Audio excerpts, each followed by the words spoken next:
podéis vosotros utilizar el chat dejando las preguntas y al final de su exposición intentaremos responder a todas vuestras inquietudes con respecto a un título muy sugerente, que es cómo poner en marcha tu empresa sin inversión.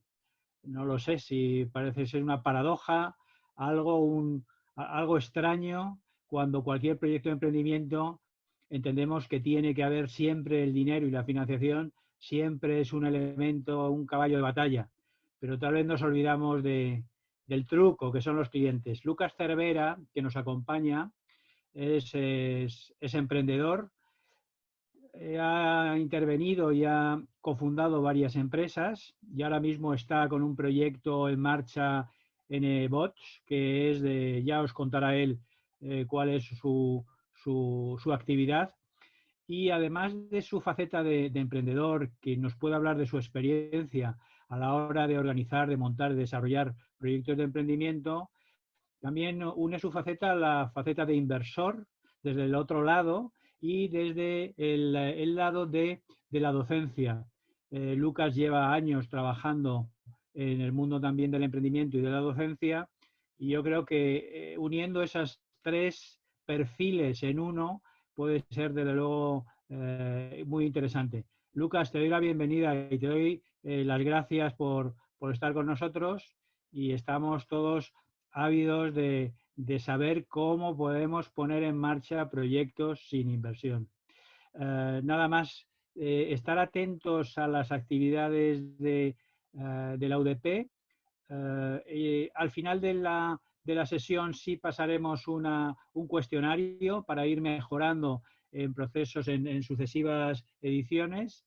Y nada más, Lucas, te dejo como anfitrión, te dejo los trastos para que empieces tu charla. Muchísimas gracias a todos y bienvenidos y hasta luego. Nada, pues nada, muchas gracias Vicente, bienvenidos a todos, me alegra que la charla haya traído interés porque es una cosa que me gustaría desmitificar, ¿no? Parece que cuando se quiere poner una startup en marcha, un paso absolutamente necesario es siempre la inversión y es donde se atascan muchos proyectos innovadores, ¿no? Entonces, bueno, os voy a hablar un poquito de quién soy y lo que he hecho y luego ya entramos en materia. Yo llevo más de 15 años como emprendedor, siempre en el mundo del software e Internet, ¿no? Empecé con una empresa de software, era probablemente el software, la empresa y el producto más aburrido de la historia, ¿no? Era un software para documentar procedimientos de negocio, ¿no? Bueno, el caso es que una de las cosas que hicimos fue vender a través de Internet a empresas de todo el mundo, a la Caja de Ahorros de Panamá, etcétera, y curiosamente no tuvimos clientes en España. Luego monté una aceleradora, una de las primeras aceleradoras de España, y como comentaba Vicente, ahora tengo un proyecto de un software para hacer votaciones online seguras. En los tres he aplicado esto que os voy a comentar de bootstrapping, ¿no? Y en este último, en concreto, pues de forma bastante exitosa. Vale. A ver un momentito. No, ya me estáis viendo, ¿verdad?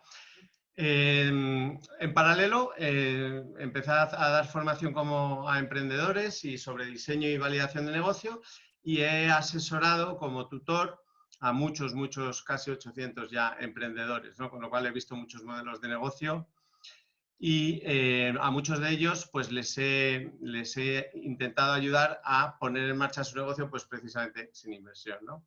Bueno, aquí tenemos el palabra bootstrapping, ¿no? No es otra cosa que poner en marcha un negocio, sobre todo aplica a negocios innovadores, sin recursos externos, ¿no? Y ahora pues os explicaré un poco cómo hacerlo. Un poco el punto de partida es que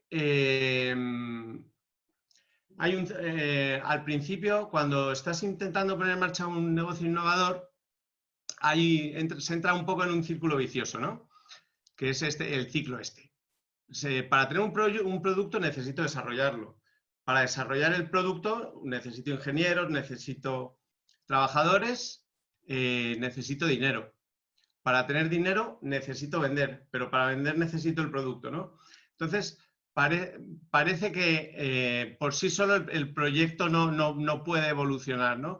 Si pensamos en qué alternativas hay de conseguir fuera de la empresa ese dinero, hay una mala noticia, ¿no? Y es que para un proyecto innovador cuando está muy incipiente, muy al principio, es muy difícil encontrar financiación a través de los cauces habituales. Porque si yo voy a un banco y les digo que voy a montar una clínica dental o una peluquería, pues son proyectos que ellos son capaces de analizar, de entender los riesgos, ¿no?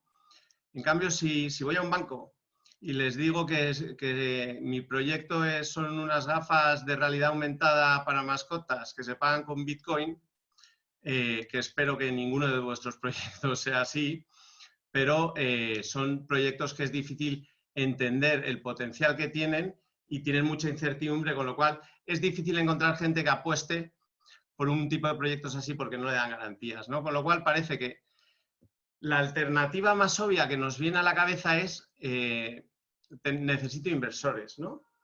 Y lo que os invito es a que os hagáis la pregunta, ¿esos inversores los necesitáis de verdad? ¿Los necesitáis ahora? ¿Y me necesitan ellos a mí? Que es también importante. El caso es que al principio en un proyecto no hay nada de valor. Si no tienes hitos conseguidos, haber lanzado el producto y que tenga aceptación, haber conseguido usuarios, haber empezado a facturar o tener cartas de intenciones de clientes, pues tú puedes ir a hablar con un inversor y contarle que es el proyecto de tu vida, que eres un apasionado del tema, etcétera, y vas a tener poco éxito, ¿no? Con lo cual, una de las primeras cosas que hay que pensar es qué puedo conseguir con lo que tengo en el menor tiempo posible, ¿no? Y de la forma más eficiente, aprovechando los pocos recursos que tenga, pues de la mejor forma posible. Un punto de partida muy importante es entender de verdad cuánto dinero necesitas, ¿no? Parece mentira, pero muchísimos emprendedores tienen, o sea, no le prestan demasiada atención a esto y parece que la cantidad que quieren levantar, se dice, a mí no me gusta mucho el término, ¿no? Pero que quieren levantar, pues no tiene un sustento, ¿no? Entonces, desde luego, lo primero que hay que hacer es entender cuánto necesitas, entre otras cosas, porque un inversor es lo primero que te preguntaría, ¿para qué necesitas el dinero y en qué lo vas a emplear, ¿no? Y para eso, pues hay que hacer unas proyecciones de caja. Simplemente identificas las partidas que suponen que entra dinero en la caja, ¿no? Ingresos, deuda, capital, ¿vale? Y las que hacen que salga dinero en la caja. En función de cada mes, el dinero que entre y salga de la caja según tus proyecciones, habrá un resultado negativo de caja que es el que hay que cubrir. Habitualmente lo primero que te viene a la cabeza es esto se tiene que cubrir con inversión. Bueno, vamos a ver qué se puede hacer para no necesitar inversión, ¿no? Y luego también el plantearse si incluso puedes llegar a ser rentable sin financiación externa, ¿no? A veces lo que se hace es intentar avanzar lo máximo posible para poder tener más fácil llegar a los inversores, pero a veces, en mi caso, por ejemplo, de mi última empresa, fue posible llegar a unas cifras de facturación importantes y a break-even, es decir, al punto de equilibrio sin financiación externa. Una de las cosas que hay que tener muy en cuenta y que hay que estar vigilando todo el rato si apuestas por una estrategia como la que os estoy contando, ¿no? Es el tiempo estimado de supervivencia. En realidad, el tiempo estimado de supervivencia, independientemente de que apliques o no bootstrapping, deberíais tenerlo siempre en cuenta, ¿no? Siempre hay que tener un ojo en la caja y decir, con el dinero que hay en la caja y el ritmo que llevo, ¿cuántos meses sobrevivo, ¿no? Muchas veces las cosas se alargan y ese tiempo hay que tener siempre un margen para no quedarse sin dinero. Otra métrica es eso, cuánto dinero, cada mes cuánto dinero estoy quemando. Eso hay que intentar minimizarlo como sea posible, ¿no? Y cada mes cuántos ingresos estoy generando. Y luego, intuyo que muchos de vosotros estaréis poniendo en marcha seguramente negocios innovadores o startups, y otros pues es posible que sean negocios más tradicionales, ¿no? Esto que os voy a contar pues es muy bonito y suena muy bien. Desafortunadamente no todos los proyectos son bootstrapeables, ¿no? Hay proyectos que sí son susceptibles de ponerse en marcha sin financiación externa, otros no hay más tutía que conseguir inversión, ¿no? Por ejemplo, si tienes que hacer una reforma en un local, comprar maquinaria cara, va a ser más complicado. Entonces, una de las circunstancias que hacen viable la estrategia de empezar sin financiación externa, pues es que han bajado mucho los costes de poner en marcha un nuevo negocio, ¿no? Sobre todo en sectores como el software y el hardware, por ejemplo, pues hace muchos años, por poner un ejemplo, un comercio electrónico necesitaba un desarrollo de la plataforma, ¿no? Y eso requería ingenieros, tener gente buena que conociera nuevas tecnologías, y eso era caro. Entonces, pues algo tan chorra como montar un negocio electrónico, yo qué sé, de cosas de buceo, pues tenías que empezar por pues planificar 3, 4, 5, depende de cuánto tiempo nos remontemos atrás, meses de desarrollo, y eso difícilmente se podía financiar sin inversión, ¿no? Ahora hay plataformas que te permiten construir soluciones de software, ¿no? También aplica al hardware, como he dicho, de forma mucho más rápida y con costes infinitamente más bajos, ¿no? Que hace 5, que hace 10 y que hace 15 años. Y luego, por otro lado, también muchos de los recursos que necesitemos los vamos a poder adquirir a precios bastante asequibles, debido a que hay servicios por los que puedo contratar a una persona que me está prestando el servicio y que a lo mejor pues vive en otra parte del mundo, cobrando unos precios que para el nivel de vida o los costes de vida en su país son bajos, son altos, perdón, pero para ti pues son muy asequibles, ¿no? Nosotros, por ejemplo, en la empresa de votaciones, contratamos un experto, un consultor en accesibilidad, que era de Filipinas y que hizo un trabajo excelente a una fracción del coste de lo que nos hubiera costado aquí. Otros ejemplos son diseñadores gráficos, etcétera, ¿vale? Otra circunstancia que va a permitir o no, en gran medida, poder aplicar esta estrategia de bootstrapping es en qué momento se encuentre tu mercado, ¿no?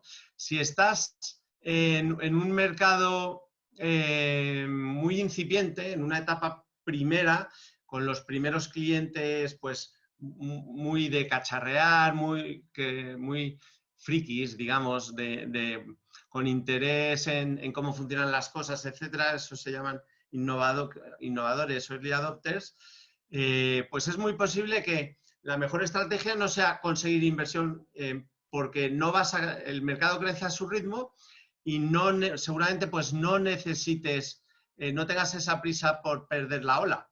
Entonces, por ejemplo, si tu mercado está empezando, una buena forma de asegurarte que puedes estar ahí e irte posicionando, pues es intentar no depender de inversores externos, sino ir generando ingresos por tus propios medios.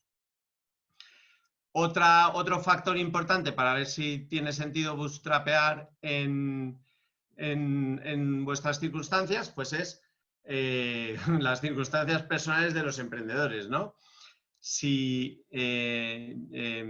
Es muy distinto si tú acabas de terminar la carrera, vives con tus padres y te gasta con 250 euros al mes, sobrevives, que si tienes 5 bocas que alimentar, ¿no? Y ya tienes una cierta edad y una familia y tu coste de oportunidad pues es también mayor, ¿no?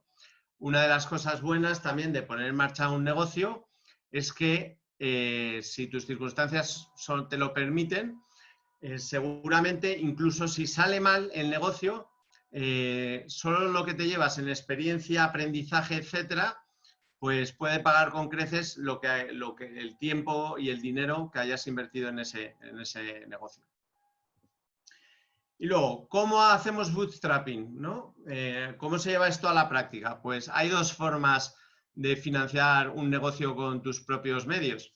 Básicamente, hay medidas, hay cosas que puedes hacer para que entre dinero en la caja y hay cosas que puedes hacer para que salga menos dinero de la caja.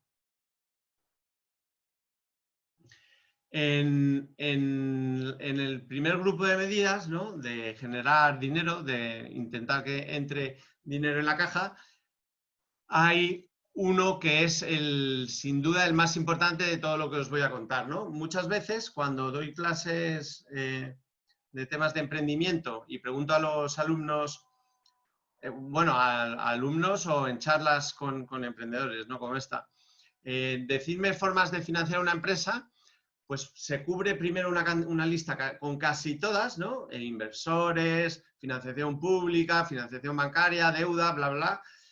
Y lo último que me dicen es clientes, ¿no?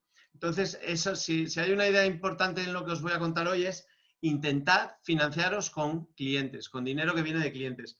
Y en concreto, todavía mejor si es dinero que pagan los clientes por tu producto o servicio, ¿no? Entonces, ¿qué implica esto? Pues cuando nosotros nos podemos a pensar en qué queremos hacer, qué producto queremos ofrecer en el mercado, pues es muy fácil cuando se entran en los detalles ir metiéndole más cosas, pensando y diseñando lo que llaman el cojoproducto, que básicamente es un producto perfecto con muchísimas funcionalidades, ¿no? Bien, pues seguramente si quieres aplicar esta estrategia de bootstrapping, te vas a tener que olvidar en gran medida de eso.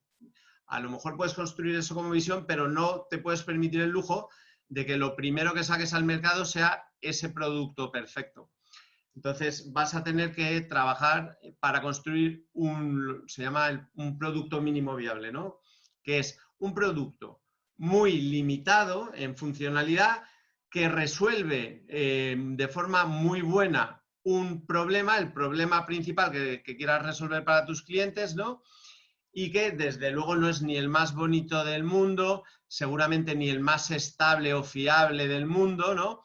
Pero que a un segmento de tu mercado, aquel segmento que está más dispuesto a asumir riesgos y que siente con más intensidad el dolor o el problema que tú intentas solucionar, pues les puede ser suficiente, ¿no?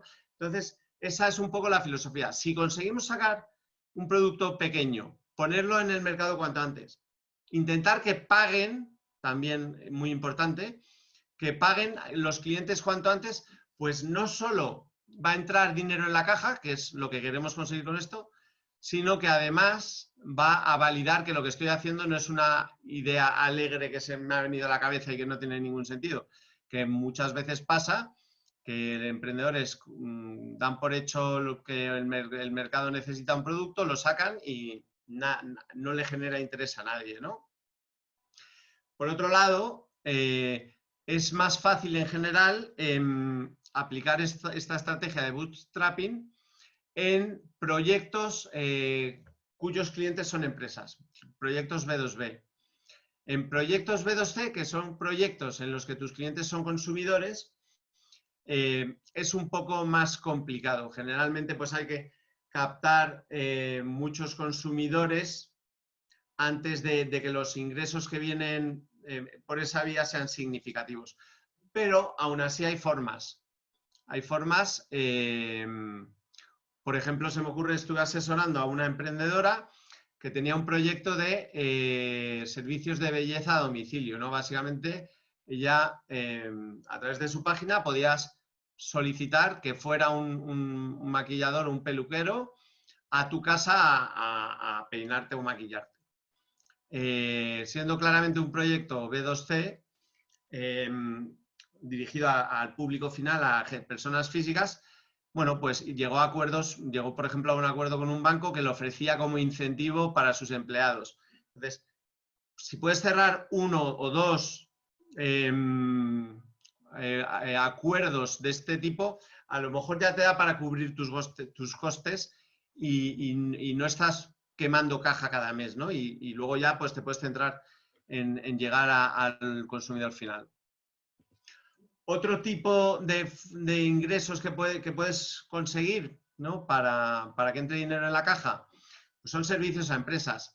Aunque no sean, no estés vendiendo directamente tu producto, ¿no? A lo mejor mientras tanto lo estás desarrollando,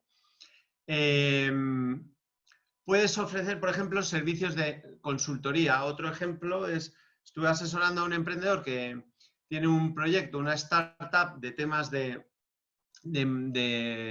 compartición, de economía colaborativa, ¿no? De compartir plazas de garaje. Va claramente dirigido a propietarios particulares de plazas de garaje y a conductores que necesitan una plaza de garaje, pero como son expertos en tecnologías, por ejemplo, relacionadas con la lectura de matrículas, el registrar los tiempos que está un coche, etcétera, pues sin ser su línea principal de negocio, vendieron proyectos, por ejemplo, a una empresa de logística para el reconocimiento de matrículas y un poco la gestión de los camiones que entraban y salían de sus instalaciones, ¿no?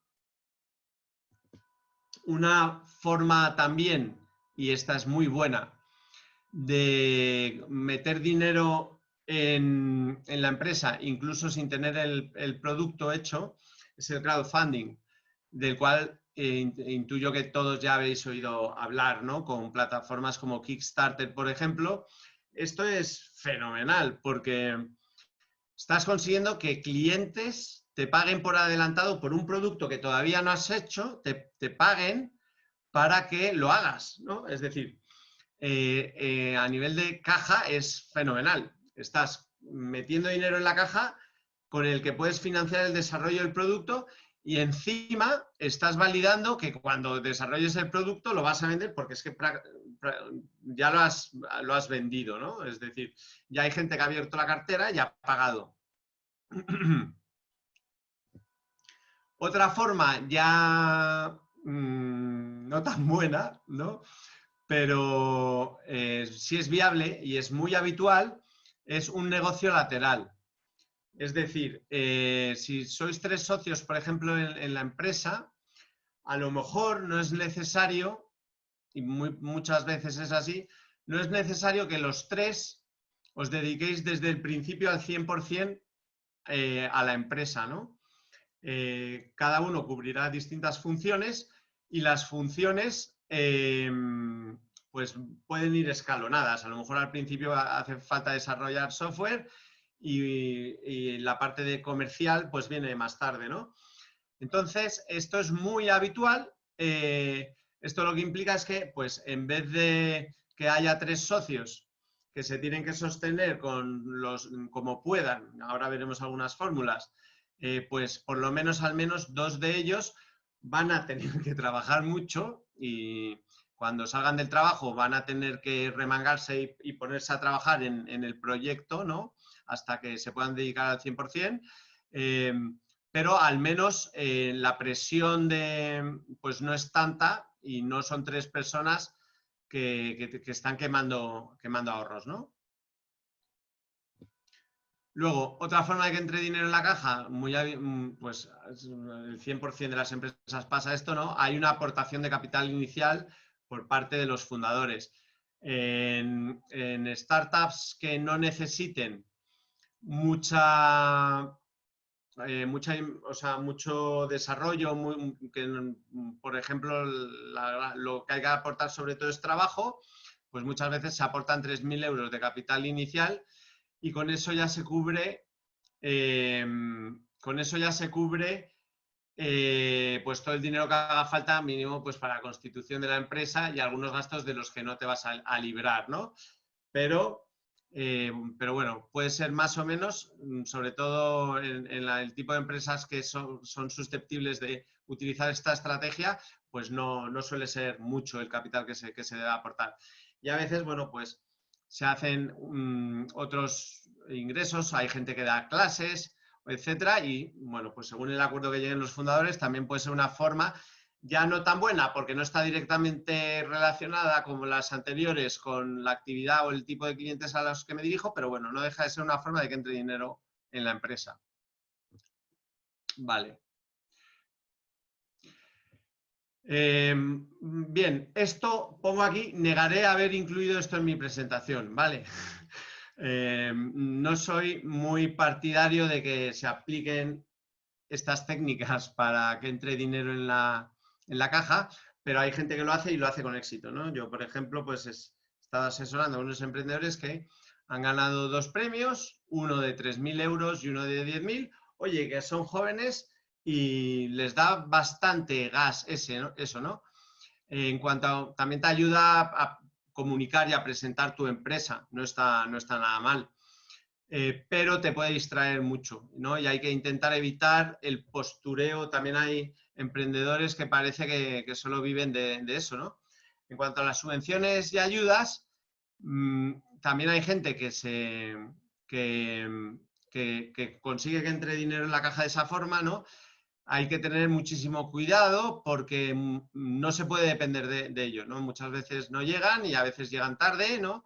Y no está mal si llegan, pero también es otra posible forma de perder mucho tiempo en vez de centrarte en desarrollar el producto y conseguir clientes. Bien, hemos visto algunas formas de de conseguir que entre dinero en la caja de la empresa. Ahora vamos a ver lo otro que se puede hacer, ¿no? Que es intentar que salga menos dinero de la caja de la empresa. Como ya he comentado, una de las más importantes pues es renunciar a ese ideal de producto perfecto, ¿no? Que es muy natural, que a todos nos venga a la cabeza y estamos hablando pues de sacar un producto mínimo viable, ¿no? Que no es, hay quien dice, se dice por ahí que es la frontera es muy tenue entre producto mínimo viable y chapuza máxima inviable, ¿no? Pero quedaos con la copla simplemente de que un producto, que haga lo que quieres hacer, lo principal pequeñito, puede desarrollarse con muchos menos recursos que el ideal de producto y empezar a generar ingresos cuanto antes, ¿no? Y luego también a nivel personal, porque si usas esta estrategia se fusiona bastante la parte de la empresa y tu vida personal, ¿no? Pues tendrás que hacer sacrificios, ¿no? Luego todo es llevable, ¿no? Ahora con el, con el confinamiento, pues estamos viendo que se puede vivir al menos unos meses sin salir a cenar, sin tomarse una cerveza con los amigos, etcétera. La verdad es que ya, ya va costando, pero bueno, que se puede hacer, ¿no? Entonces, pues ese tipo de sacrificios, de ajustes en tu estilo de vida, seguramente los tengas que hacer, ¿no? Si estás rompiéndote los cuernos por sacar adelante una empresa, pues seguramente tenga sentido que renuncies pues a un viaje especial que ibas a hacer, etcétera, ¿no? Otra cosa muy habitual es empezar a trabajar sin remuneración, ¿no? Diría que casi todas las startups lo primero que se aporta es trabajo sin remuneración por parte de los fundadores. Sobre todo porque no tiene demasiado sentido si hemos dicho que no hay inversión externa y el dinero que entra en la caja, sobre todo al principio, es la aportación de capital de los fundadores, no tiene sentido meter dinero para luego cobrarlo en forma de salario, ¿no? Y luego también muy importante, intentar tener una pareja que os quiera mucho y que cubra los gastos y tenga paciencia, ¿vale?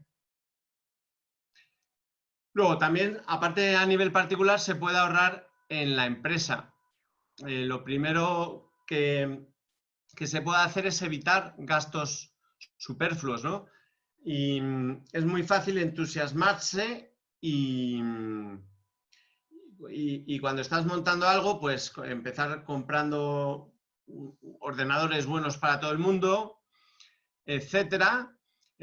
Bueno, si puedes tirar si cada uno de los socios puede tirar con el que tiene, mejor. Todos esos pequeños gastos, sobre todo si son recurrentes y van sucediendo mes a mes, ¿no? Pues hay que minimizarlos.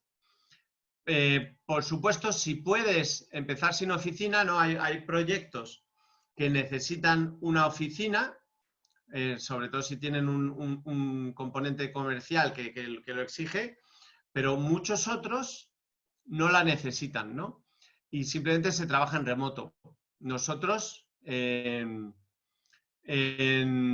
mi primer proyecto, en el de los procedimientos y en este último, no tenemos oficina. Y en remoto ya hemos visto todos con esto del confinamiento que es bastante viable trabajar, ¿no? Yo llevo ya unos cuantos años trabajando así, ¿no? Otro componente y otra cosa, pues te va a tocar remangarte y hacer de todo, ¿no? Afortunadamente, como no tenemos oficina, pues no hay que limpiar la oficina, pero todo el resto de trabajo ingrato sí muchas veces pues lo hacen los fundadores. Emitir facturas, perseguir a la gente que no paga las facturas y todo eso, ¿vale? Bien. Luego, una partida de gastos que hay que intentar reducir al máximo y en una startup suele ser muy importante, no es la de personal. Y además os comento que hay que intentar que a quien contratamos o de la forma que sea incorporamos a nuestro equipo, tiene que ser gente buena, ¿no? No os imagináis la cantidad de emprendedores con los que he hablado, los que he asesorado, que han tenido unos quebraderos de cabeza increíbles, ¿no? Y es un desgaste brutal por ejemplo, haber contratado desarrolladores o directores de tecnología, pues intentando ahorrar un poquito o coger alguno que no sea muy caro y luego les ha salido mal la jugada y les ha sido muy difícil resolver esa situación, ¿no? Entonces, ¿qué pasa? Si no tenemos dinero, si tenemos que coger gente buena y no tenemos dinero para pagarle, ¿qué mecanismos tenemos? Bueno, pues hay una forma, por ejemplo, de pagarles con acciones, ¿no? Si van entregando trabajo, pues van generando derecho a tener unas acciones. O fórmulas más ágiles, ¿no? Es decir, a veces hay que echarle morro a la vida en estas cosas. Y entonces, pues puedes decirle a un diseñador, por ejemplo, bueno, pues que no le vas a poder pagar, pero si se cumple un hito, por ejemplo, si llegamos a facturar 5.000 euros, en vez de pagarte los 3.000, los 5.000 primeros euros que entren en la caja van para ti, ¿no? Entonces hay o intercambio de servicios. Para ti no podría ser interesante si yo te ayudo en esto. Bueno, fórmulas. Ahí hay que intentar buscar fórmulas ingeniosas, ¿no? Que cuadren a ambas partes. Una de las cosas también que se puede hacer es subcontratar cosas, ¿no? Funciones. Ya os he comentado, por ejemplo, uno de los servicios que se pueden subcontratar son los de un diseñador gráfico. O traductores. Por ejemplo, hay un servicio que se llama Gengo, que tú pones un texto que haya que traducir, dices los idiomas a los que los quieres traducir, das a un botoncito y a los pocos segundos te sale ya está el traductor de italiano trabajando en tu proyecto, lo lleva completado al 20%, al 40%, ¿no? Vale, o sea, hay muchas formas de conseguir trabajo que no necesariamente pasan por contratar gente. Y luego también puedes ser muy flexible en libertad de horarios, etc. Bien. hemos visto pues, los sacrificios que hay que hacer para bootstrapear y la parte un poco mala, ¿no? Vamos a ver un poco las ventajas que tiene, que desde luego son relevantes, ¿no? Una es que te obliga a centrarte en conseguir ingresos. Parece mentira, pero muchas startups no se centran en los ingresos, sobre todo si tienen inversión, ¿no? Muchas veces eso te quita el foco de que hay que ingresar dinero y que al final tiene que haber gente pagando, porque los inversores, ¿no? o la estrategia que has elegido al incorporar inversores implica un crecimiento muy rápido. Ya, vamos, tú gana cuota de mercado, ¿no? Y luego ya veremos cómo ingresamos dinero y luego ya veremos cómo obtenemos beneficios, ¿no? Bien, aquí te obliga a pensar desde el minuto cero de forma muy obsesiva cómo conseguir ingresos, es decir, conseguir clientes que paguen. Entonces, eso es un buen estado mental. Luego, otra ventaja que tiene es que en cuanto al proceso de validación del negocio, ¿no?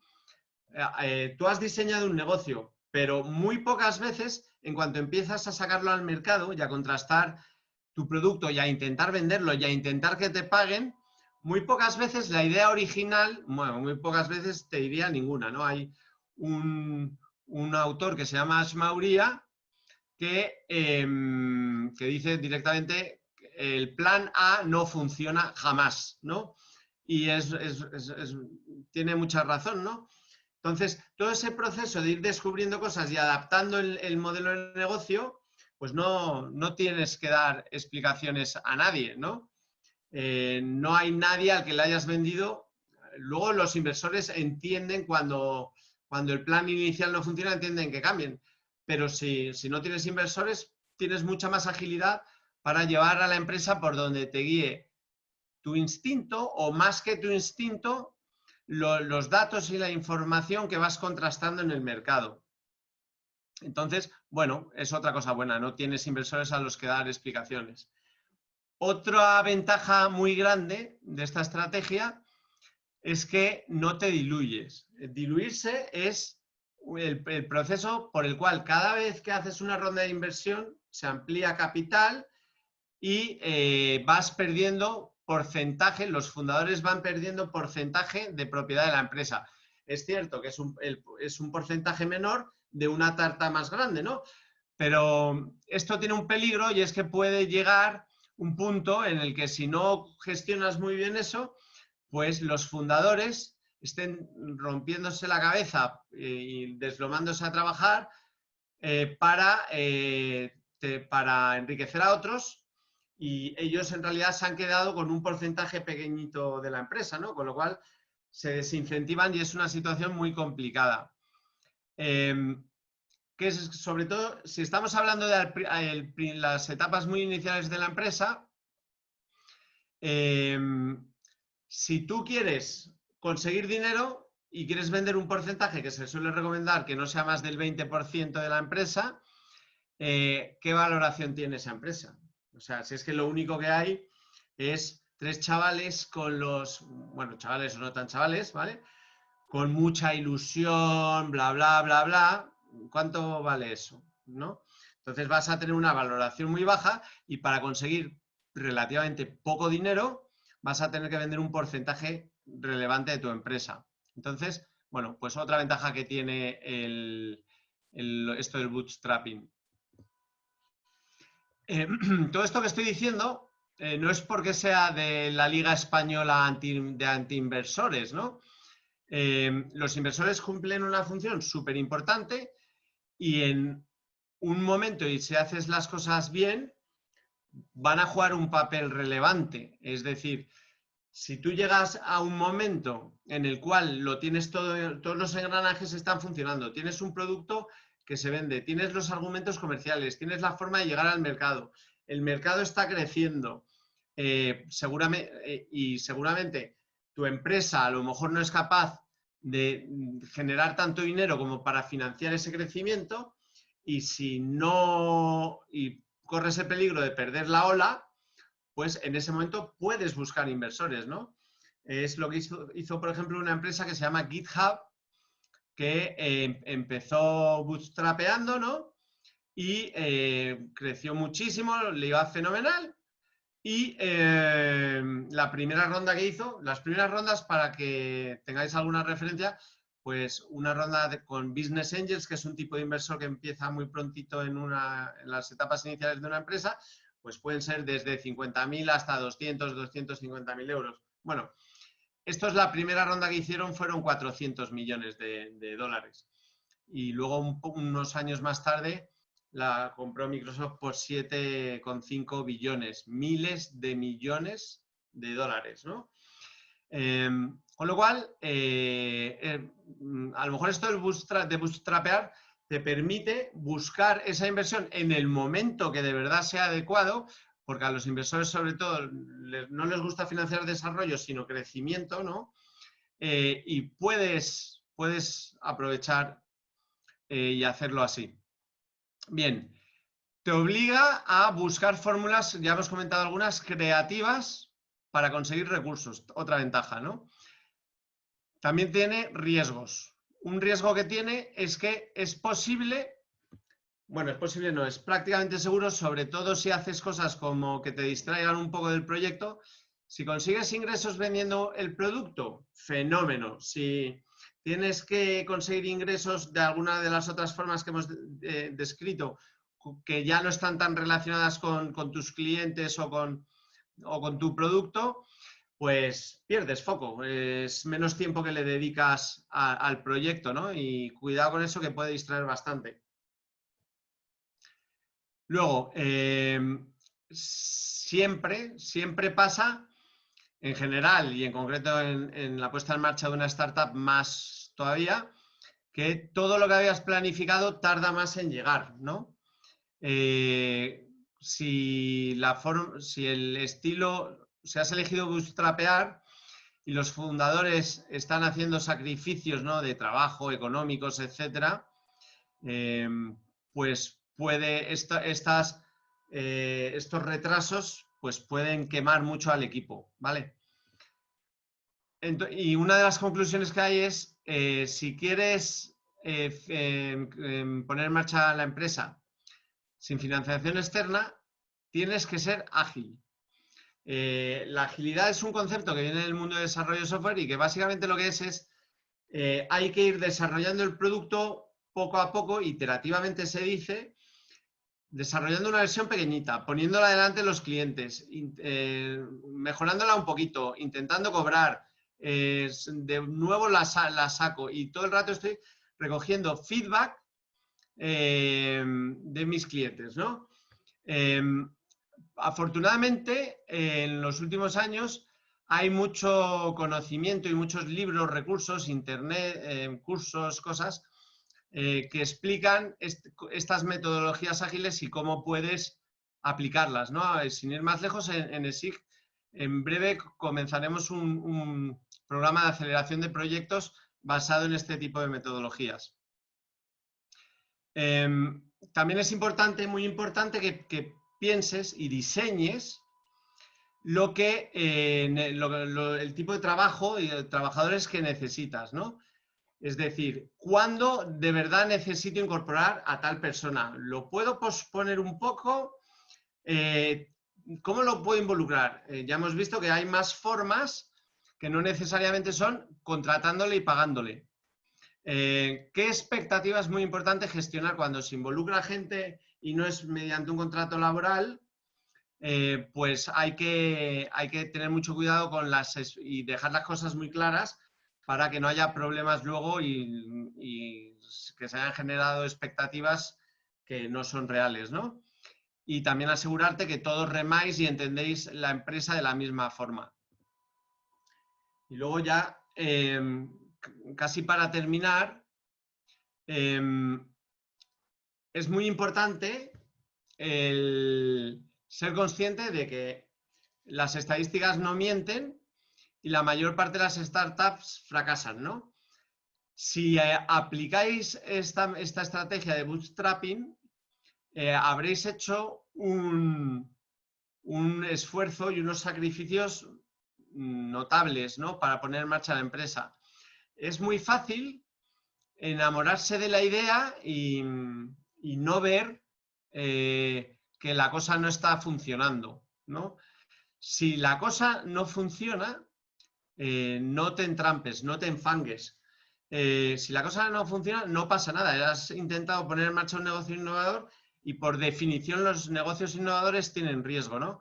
Entonces, un peligro que tiene es esa trampa de con todo lo que me he sacrificado por esto, cómo voy a cerrarlo, etcétera, y estirar más de lo debido, incluso meterte en situaciones complejas, ¿no? Yo conozco gente pues que ha pedido préstamos con un aval de su casa, cosas de esas, ¿no?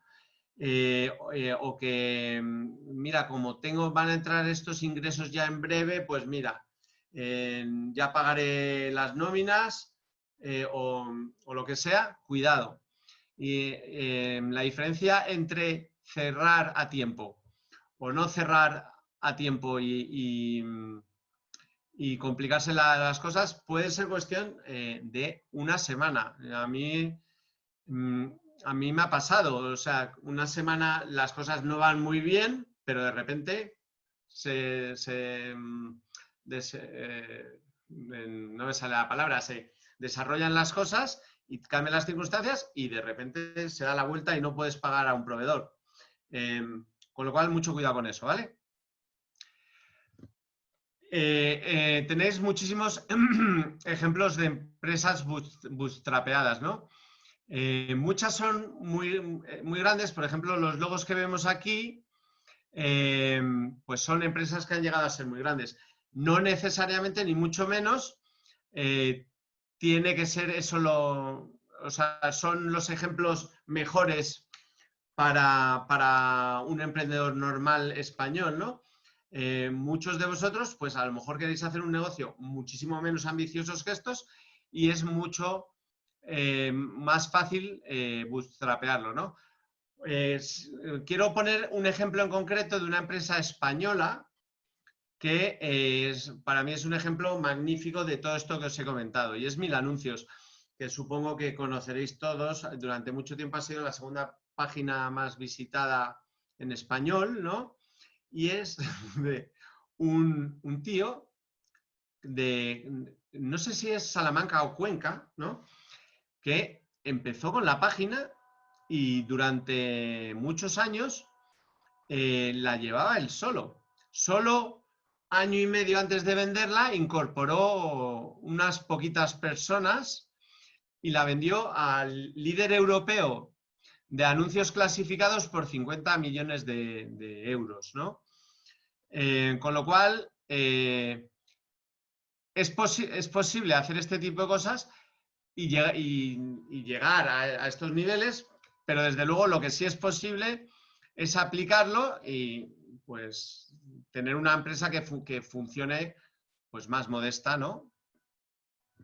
A ver, y por último, os quiero hablar muy rápidamente de un marco, una técnica, no sé muy bien cómo llamarla, al final esto viene reflejado en un libro, ¿no?, que explica un mecanismo por el cual puedes gestionar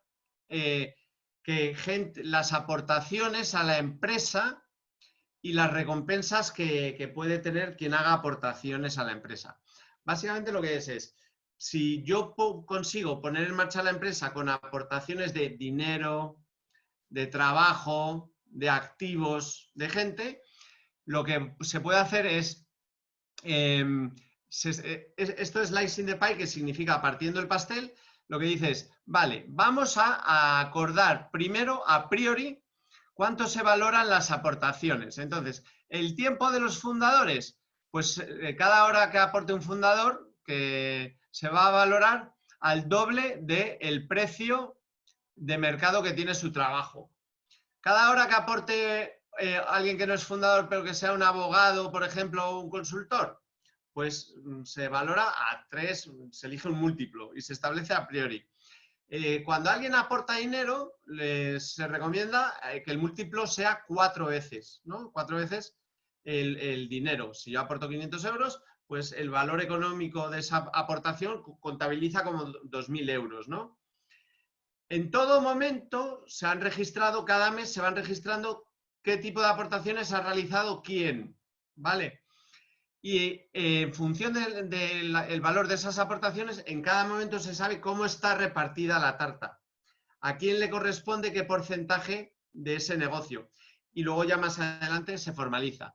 Bueno, esto es un poco lo que os quería contar.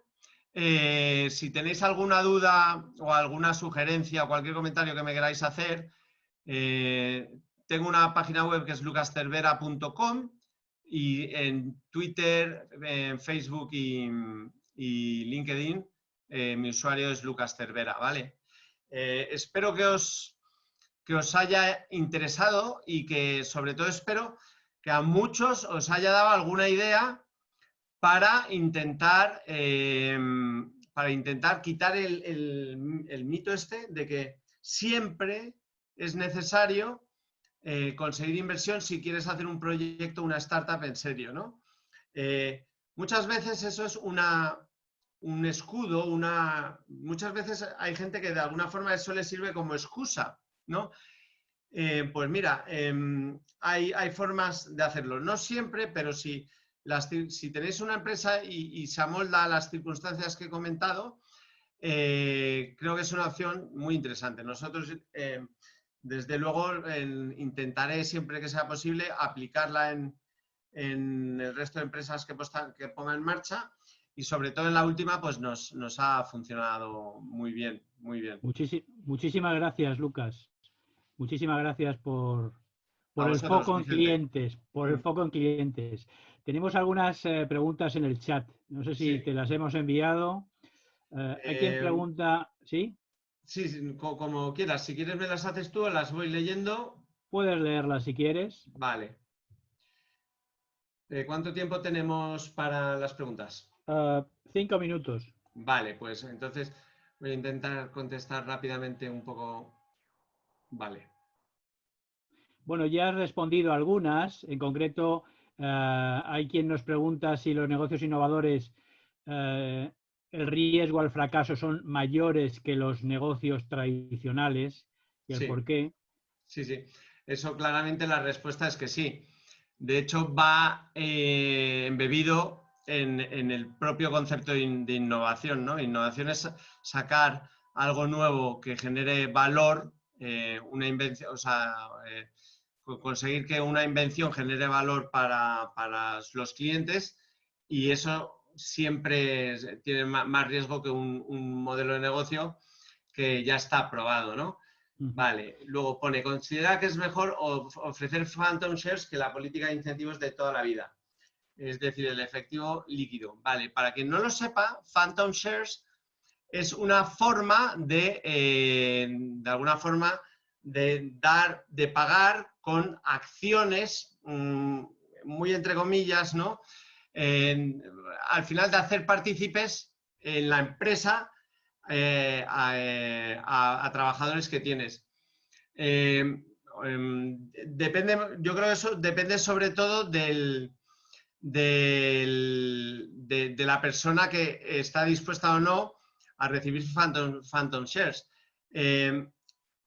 Para mí, incorporar gente que sea mediante phantom shares, o aquí en España es menos común, ¿no? Pero hay otra fórmula que es stock options, o de la forma que sea, esté trabajando, cobrando menos en dinero y más le vaya más en juego a que la empresa vaya bien, se está mojando mucho más y eso dice mucho más de su involucración en la empresa, ¿no?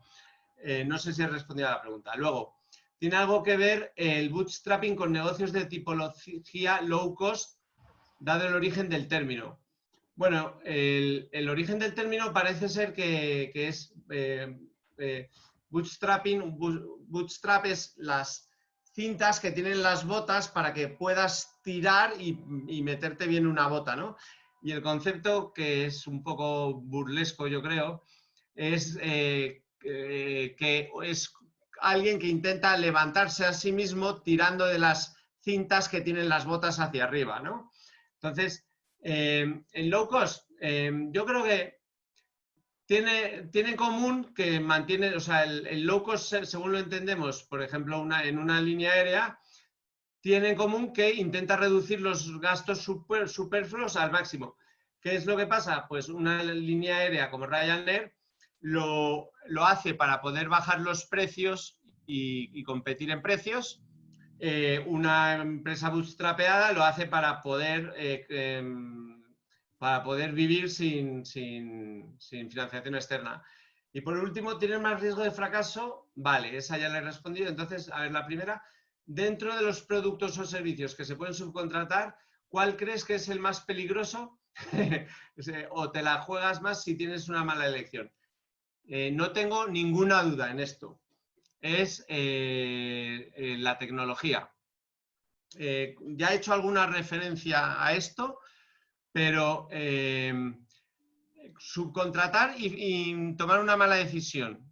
De hecho, os recomendaría siempre, por favor, que podáis, tener un responsable en la empresa que no sea un mercenario, bueno, mercenario, quiero decir, que no sea solo un trabajador, que precisamente, como comentaba un compañero vuestro, que tenga, que se la juegue un poquito en esto, que esté involucrado, que tenga acciones, ¿no? Que no vaya solo a por el dinero inmediato en forma de salario. Porque es muy habitual, primero, que subcontratar esto y que como los obreros que llegan a tu casa hacen un agujero y ya han plantado la pica en Flandes y luego no vuelven hasta los 2 meses, ¿no? Pero la obra es suya. Pues muchas veces pasa eso. Pueden tomar decisiones equivocadas de tecnología, pueden desarrollar tu tecnología de forma que te ate a ellos y luego no puedas, si no estás contento, subcontratar, pues por ejemplo, porque el código no está comentado y cosas de esas, ¿no? La respuesta es tecnología, sin duda. También es muy habitual fastidiarla con equipos de ventas, pero es menos grave, según, o sea, tienen mejor solución, yo creo, que fastidiarla con la tecnología. Con la tecnología. Pues muchísimas gracias, Lucas, y muchísimas gracias a todos vosotros, algunos compañeros que ya nos conocemos. Estoy convencido que esta charla ha sido y nos ha abierto nuevas pistas para no depender tanto de financiación y depender más de nuestro ingenio para buscar en los clientes la fuente de financiación. Os esperamos a siguientes convocatorias y nada, tengáis una magnífica tarde. Y Lucas, nos vemos en cualquier momento. Muchísimas gracias y seguimos trabajando. Hasta luego, Igualmente, señores. muchas gracias a todos. Hasta luego.